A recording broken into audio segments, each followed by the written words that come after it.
Hello दोस्तों, कैसे हो आप सब। साथियों, आज अपने एक ऐसा टाइटल डिस्कस करेंगे जो कि बहुत ही बड़ा टाइटल अपने लाइफ के अंदर और अपने एग्ज़ाम पॉइंट ऑफ व्यू से रोल प्ले करता है। और यह टाइटल रहेगा महात्मा बुद्ध का, जिसे अपने सब लाइट ऑफ एशिया यानी एशिया का ज्योतिपुंज कहते हैं। किस हिसाब से इन्होंने ग्रह त्याग किया, किस हिसाब से इन्होंने ज्ञान की प्राप्ति ली, क्या क्या इनके जीवन से अपने को सीखने को मिलता है और किस विचारधारा को ये फॉलो करने वाले थे। बात करेंगे महात्मा बुद्ध के बारे में। ठीक है, तो सबसे पहले इनका जन्म जो है वो 563 ईसा पूर्व है। अब कई नई जो साथी हैं उनको इस चीज़ से दिक्कत हो सकती है कि ईसा पूर्व का मतलब क्या है।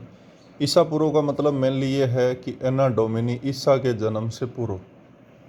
ठीक है, अब देखो कि जैसे वर्तमान में साल कौन सा चल रहा है। वर्तमान में साल चल रहा है 2021। अगर मैं इसमें से एक साल निकाल दूं तो 2020 आ जाएगा। 20 से पहले एक निकाल दूं तो 19 आ जाएगा। यानी कि इस हिसाब से अगर अपने इसमें से कम करते जाएंगे कम करते, तो फिर धीरे धीरे लास्ट के अंदर एक ऐसा सिस्टम आ जाएगा कि जिस दिन 1 जनवरी होगी और पहली साल होगी जिस दिन कैलेंडर शुरू हुआ था। अब उस 1 जनवरी से पहले जिस दिन मान लो 1 जनवरी और पहली साल थी, यानी उसके बाद में 2 साल हुई, 4 साल हुई, फिर 100 साल हुई, फिर दूसरी शताब्दी चली और वर्तमान में 21वीं शताब्दी चल रही है। यानी कि 21 शताब्दी पहले का जो टाइम पीरियड है उसको अपने ईसा पूर्व में कंसीडर करते हैं। ठीक है, तो 563 ईसा पूर्व में इनका जन्म हुआ और 483 ईसा पूर्व में इनकी मृत्यु हुई, जिसे अपने महापरिनिर्वाण कहते हैं। 80 साल तक इन्होंने अपने जीवन की लीला को लोगों के सामने रखा। इन्हें लाइट ऑफ एशिया कहते हैं। इन्होंने एक बहुत बड़े धर्म का उदय किया। ईसाई धर्म और इस्लाम के बाद में सबसे बड़ा जो धर्म है वो बौद्ध धर्म है। दुनिया का सबसे बड़ा धर्म जो है वो ईसाई है और उसके बाद में इस्लाम धर्म जो है वो सबसे बड़ा धर्म है। इसकी उत्पत्ति महात्मा बुद्ध के द्वारा की गई। इनके पिता सुशोधन या सुधोधन, कई किताबों में अलग अलग लिखा होता है। सुधोधन मेनली आपको इसमें सही मानना है। तो सुशोधन शाक्य गण के मुखिया थे। अब ये शाक्य गण क्या था? ये नेपाल के अंदर एक तरह का साम्राज्य था और उसकी एक छोटी इकाई के ये मुखिया थे। कौन? इसके पिताजी।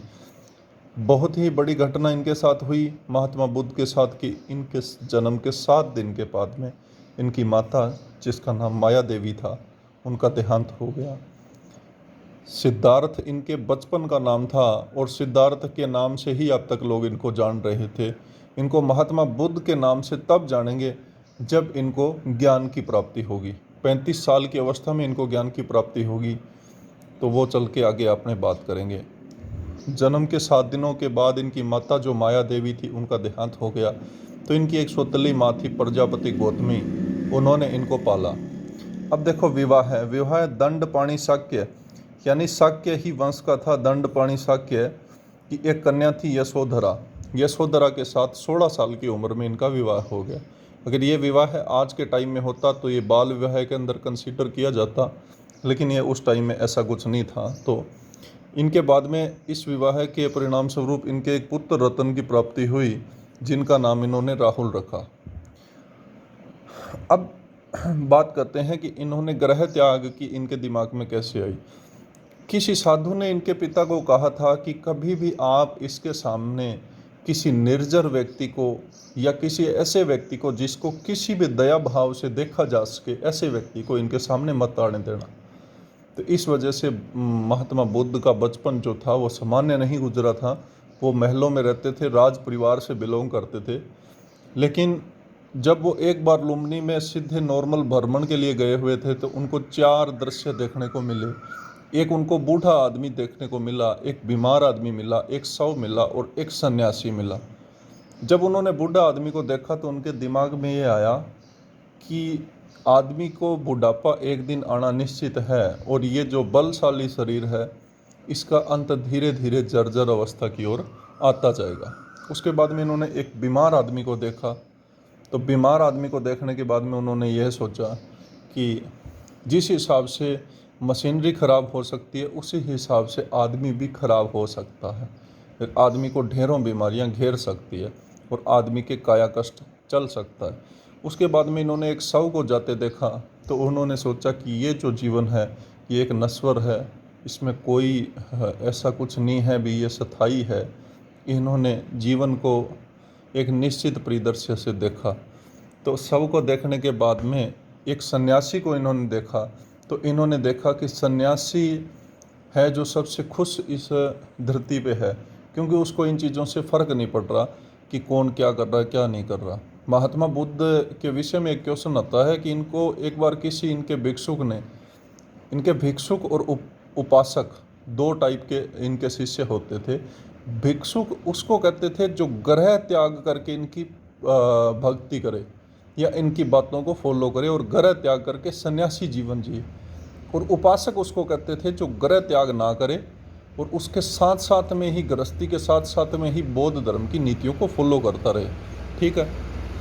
उसके बाद में इन्होंने एक सन्यासी को देखा तो इनके विषय में एक क्वेश्चन आता है कि इनको कभी किसी भिक्षु ने पूछा कि माननीय जो सन्यासी है उसकी पहचान कैसे की जा सकती है।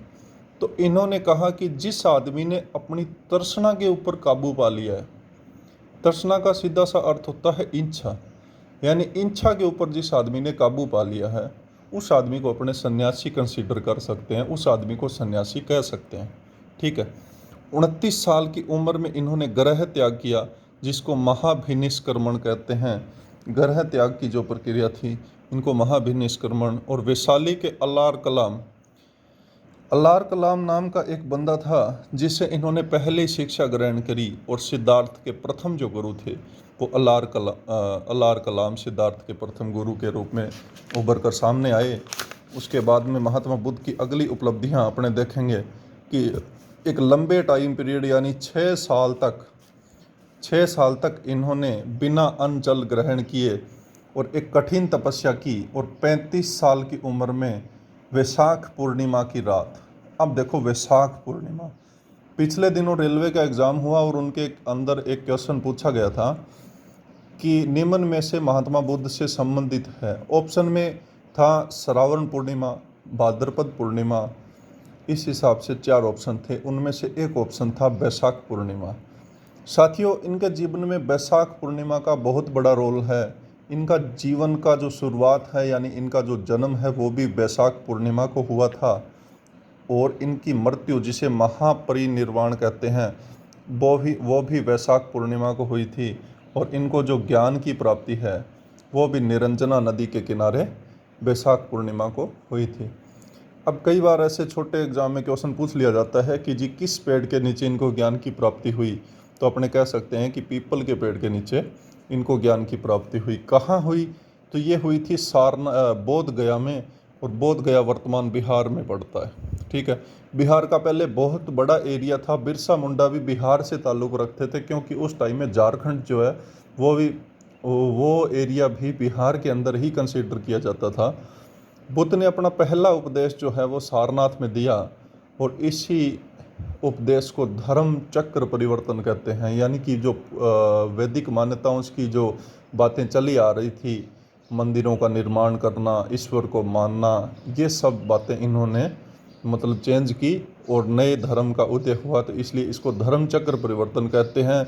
महात्मा बुद्ध जो है वो अनिश्वरवादी थे, यानी ईश्वर में विश्वास नहीं रखते थे। वो कहते थे ईश्वर कुछ नहीं है, लेकिन उन्होंने पुनर्जन्म की धारणा को माना था। ये क्वेश्चन बहुत बार अच्छे एग्जाम में पूछा जाता है। ठीक है। बुद्ध ने सर्वाधिक उपदेश जो है वो कौशल देश में दिए थे, और इन्होंने अपने उपदेश जो है वो ज़्यादातर पाली भाषा में दिए। कौशल, कौशाम्बी, वैशाली राज्य में इन्होंने अपने उपदेश जो थे वो दिए थे।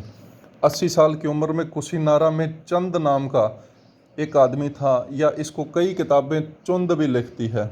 इन्होंने इनके भोजन में विष दे दिया, और इसके कारण इसकी मृत्यु 483 ईस्वी में हुई, और इस घटना को अपने महापरिनिर्वाण कहते हैं।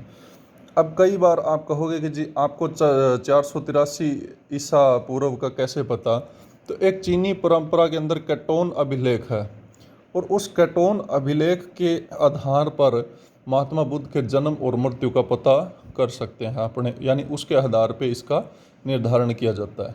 साथियों, सबसे बड़ी बात थी कि ये महात्मा बुद्ध को, वैसे बौद्ध धर्म में थे ये, तो यहाँ पे वैसे इनको मिट्टी दी जाती है, लेकिन इनको जलाया गया था, ठीक है। और इनकी जो राख थी, जो एस जो बचती थी लास्ट के अंदर, उसको 8 अलग अलग जगहों पे भेजा गया, यानी दुनिया की 8 जगह उनको भेजा गया और वहाँ जा कर के स्तूपों का निर्माण किया गया। स्तूप जो गोल से होते हैं और एक मतलब बौद्ध धर्म का एक धार्मिक स्थल होता है स्तूप, ये बौद्ध धर्म से ही संबंधित है। पुनर्जन्म की मैं आपको बता दूं कि महात्मा बुद्ध जो है वो पुनर्जन्म में विश्वास रखते थे। साथियों, ये था महात्मा बुद्ध का एक विस्तार से चर्चा आप लोगों ने कर ली। वन डे एग्ज़ाम में या अच्छे लेवल के एग्ज़ाम में इन सब बातों में से कहीं ना कहीं क्वेश्चन फंसता है, तो आप इसको अच्छे से रिवीजन करें, आप अच्छे से इसको नोट्स बनाएं। थैंक यू दोस्तों, जय हिंद।